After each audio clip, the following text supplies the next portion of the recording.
Abraão partiu, isso após a destruição de Sodoma e Gomorra, e ele ficou entre Cádiz e Sur, duas cidades, e peregrinou em Gerar, que é uma das cidades fortalezas da Filístia, né?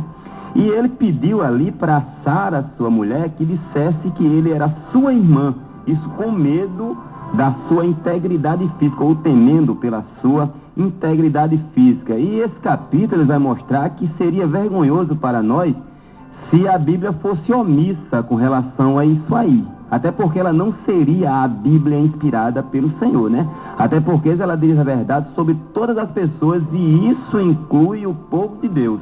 É uma coisa que a Bíblia tem, que me fascina, dentre todo o seu conteúdo, é essa questão de não se reservar em apresentar falhas, inclusive de pessoas que são santas e que são pessoas que têm comunhão com Ele. E essas coisas não foram registradas para nos incentivar a pecar, mas sim para nos advertir quanto ao pecado, meu irmão. Afinal, se até mesmo esses grandes homens de fé desobedeceram ao Senhor, então nós que somos pessoas comuns, digamos assim, devemos ter cuidado. Apesar de que a Bíblia diz que Elias, ele tinha as mesmas paixões, os mesmos impulsos que nós, né? Um homem tão admirado, mas ele também, ele era passivo das mesmas falhas, da mesma fraqueza que nós, né?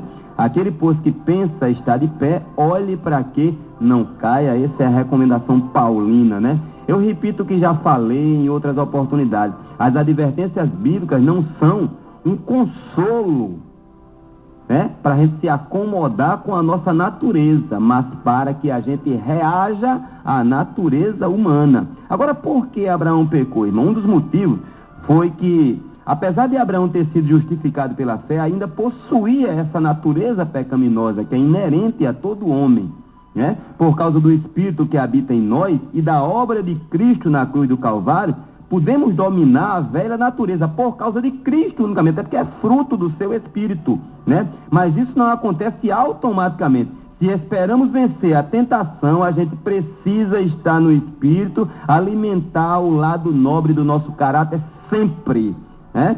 Sempre estar vigilante, né? Depois de viver em Hebrom, Hebrom significa comunhão, veja só.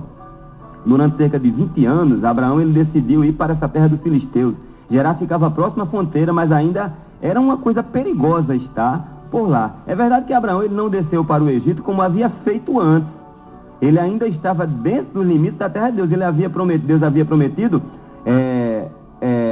lhe havia prometido uma certa mudança, mas ele estava ali como que numa posição arriscada. Ele não esperou o que seria que Deus teria que fazer no tempo mesmo, né? Talvez o medo de estar por perto ali de Sodoma e Gomorra, é uma imaginação minha, saiu assim agora.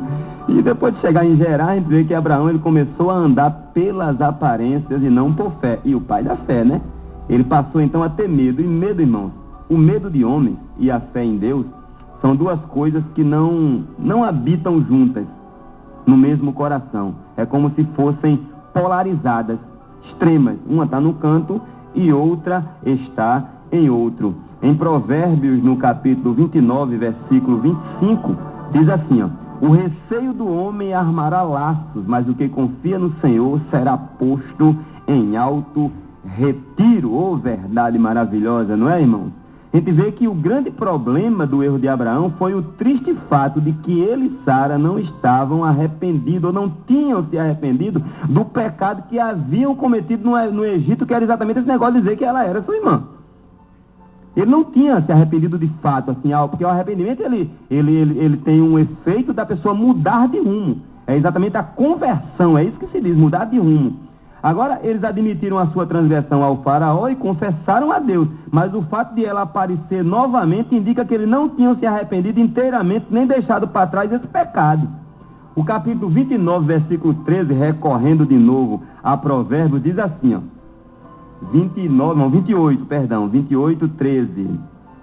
Diz assim: o que encobre as suas transgressões nunca prosperará, mas o que confessa e deixa alcançará misericórdia. Mas Deus, como Ele é longano, Ele sempre oferece outras oportunidades para a gente, desde que Ele leia no nosso interior, até porque Ele é onisciente, que há pontos positivos dentro de nós que o atraem, né? quando ele sabe que de fato a gente é uma pessoa contumaz, que é uma pessoa obstinada, aí com certeza ele deixa a gente ir colhendo aquilo que a gente plantou sem interferir de forma direta. Na verdade, o pecado havia ficado ainda pior, porque Sara ela passou a mentir juntamente com Abraão, segundo o versículo de número 20, quando Abimeleque ele diz que ela confirmou, irmãos. E Sara confirmou, você disse e Sara confirmou. A gente vê que um lá unido, porque a unidade ela tem um outro propósito, é a unidade de forças mesmo, né? Agora a união, ela pode ser até para coisas erradas, como foi o caso aqui de Abraão com Sara. E uma união através de mentiras sempre resulta em prejuízo, em tragédia, né? Agora, uma admissão, irmãos, pense bem, que é uma admissão descomprometida do pecado, não é o mesmo que uma confissão feita com um coração quebrantado e contrito. Se temos uma atitude correta, vamos odiar o pecado e sentir horror de nós mesmos por ter cometido aquele pecado. A Bíblia está fartamente embasando esta afirmação. A gente passa a ter nojo. Isso, eu não estou aqui, com isso aqui, falando que contra a atitude de testemunhar da transformação que Deus faz em nossa vida. Mas como a Bíblia também, estamos aqui repudiando resquícios de contentamento ao contar o que fomos. As pessoas que relembram seus pecados com alegria e prazer, em momento algum se arrependeram verdadeiramente e nem viram de fato quão doloroso e pernicioso é o pecado. Agora veja só o absurdo. Abraão e Sara, eles haviam se convencido de que não estavam contando nenhuma mentira, apenas uma meia-verdade. Irmão, vamos ler aqui o versículo de número 20. Diz assim, ó. Cadê tu, Jesus? Cadê o texto? Versículo de número... Bem eu sei que na sinceridade do meu coração fizeste isso, e também eu te tenho impedido de pecar contra mim. Então Abraão disse, porque eu dizia comigo, certamente não há temor de Deus nesse lugar, eles me matarão. Na verdade, ela é minha irmã, filha de meu pai, mas não filha da minha mãe, e veio a ser minha mulher. Esta justificativa, ela tinha um fundo de verdade, mas aí a gente vê que não houve assim uma queda de ficha no coração de Abraão, em saber que era exatamente isso que configurava, ele estava como que declarando que não estava arrependido do que tinha feito. Era exatamente isso aí. E a gente vê que uma meia-verdade, que nem tanto é uma coisa que vai tornar o fato plausível ou aceitável, como se fosse uma questão de uma falsidade que torna a meia-verdade mais perigosa ainda, até porque com dolo ou com fins egoístas, seja qual for a ideia, ela caracteriza-se uma mentira, porque a verdade ela está posta num pilar pureza, irmão. Meias-verdades não são vergonhosas, né? É pior até do que mentiras inteiras, né? Se a gente for olhar direitinho. E Abimeleque era um homem íntegro, a gente vê aqui. Até porque Deus o procurou e ele foi sensível à voz do Senhor. Ninguém pode tirar essa verdade que está na Bíblia, né? Quando Deus lhe falou, ele obedeceu. E ele possuía muitas qualidades excelentes, inclusive a generosidade, que a gente vai ver isso aí, dele para com Abraão. No entanto, irmãos, tem uma outra face. Diante de Deus, Abraão e Abimeleque, eles se encontravam em posições diferentes. Um deles era salvo, no caso de Abraão. O outro estava perdido, no caso de Abimeleque. Qualquer pessoa, irmãos, que não é salva, que deseja usar gênios, ou então as nossas falibilidades, como munição contra o Evangelho, ou contra Deus, ou contra a Bíblia, dizendo que há hipocrisia no nosso falar, no nosso caminhar, deve refletir melhor sobre a situação espiritual diante de Deus. Até porque aqui a gente está contando fatos, mas essa questão da boa obra de Abimeleque jamais justificaria ele diante de Deus. O poupou a vida como Deus prometeu.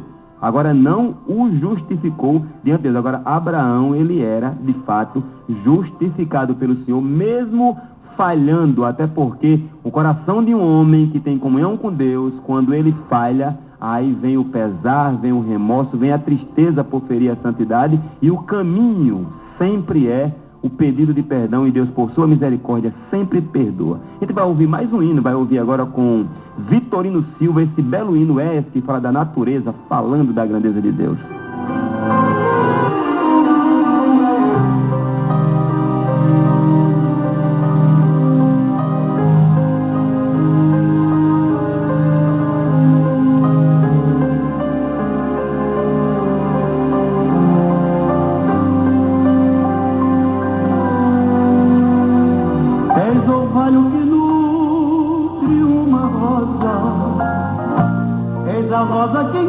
volta ao jardim, é jardim de ornamento da campina, és o campo radioso sem fim, és um raio de luz dentre as sombras, és a alfombra suave e fiel.